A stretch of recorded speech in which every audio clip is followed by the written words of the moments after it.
Steve Lackmeyer here with OKC Central, and I'm visiting with Chuck Ainsworth, a longtime developer here in Bricktown, and you've been working with Jeff Moore and Steve Hudeberg and others trying to revitalize the strip right here at the entrance to Bricktown on Sheridan Avenue. The building we're standing in now, it's one of the oldest in Bricktown, isn't it? Well, I think so, Steve. The building was built in 1912 by the Stanford Furniture Company. And they bought 3 lots here in 1911 and built this building in 7 months. At that time, it was a 5-story building, and they occupied the building until 1919, at which time Southwest Transfer and Storage bought the building. And when they moved in, the building had somehow found 2 more stories, so it was then a 7-story building.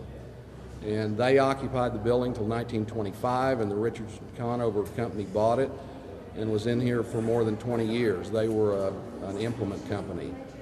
And at that point in time, the Bunty Candy Company moved in here in about 1957, and at about 1959 they bought the building, and they were in here making candy for over 30 years.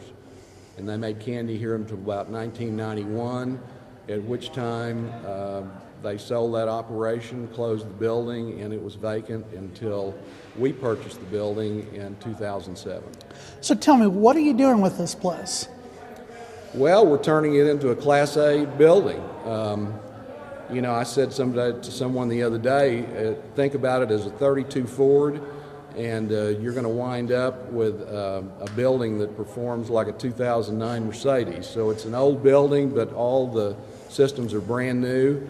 Our original concept was to do 5 floors of office tenants, 2 floors of residential, and 1 floor of retail. But as we got in the middle of the redevelopment, one of our tenants decided they wanted another office floor, so they wanted 3 floors instead of 2. And right now they're taking 4 floors. So the entire building, except for the first floor, is now leased to office tenants. What are you looking at for the first floor? Well, we're trying to find some retail tenants that would be a complement and be a benefit to the tenants as well as people downtown. We've done a couple of surveys with the urban neighbors, which you're familiar with, as well as our own tenants that are moving in here, and to give us some feedback on the kind of things they'd like to have here.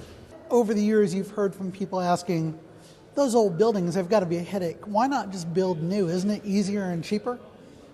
Well, I mean, there's some romance to it.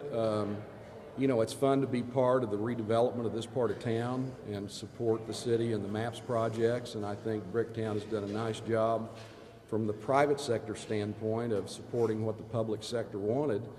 But there are also some incentives from a tax standpoint, historic tax credits, that really assist a developer invest in one of these buildings and make it work and keep the rates at a market rate. Well, Chuck, thank you for spending some time with us. I know you're about to give a tour to members of the Urban Land Institute. This is Steve Lackmeyer. For the latest on downtown development, visit my blog at www.okccentral.com. For the latest news and information, go to News OK. And for all your events and restaurant listings, go WinGo. Downtown Oklahoma City may be thriving now, but it was abandoned by many over the past half-century. Retailers and shoppers gave up in the mid-1960s and fled to suburban shopping centers with their sprawling parking lots.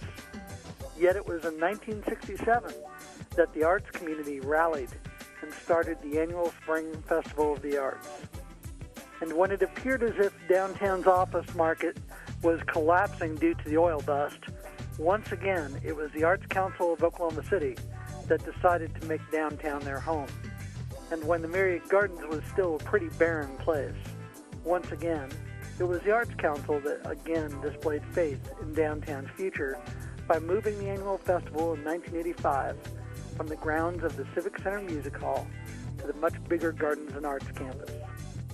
When the festival first started, organizers had to literally coerce artists to show.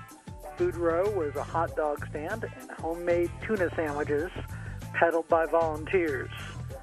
Some people thought it was just crazy to sell art outside in Oklahoma, especially during a traditionally stormy spring month like April.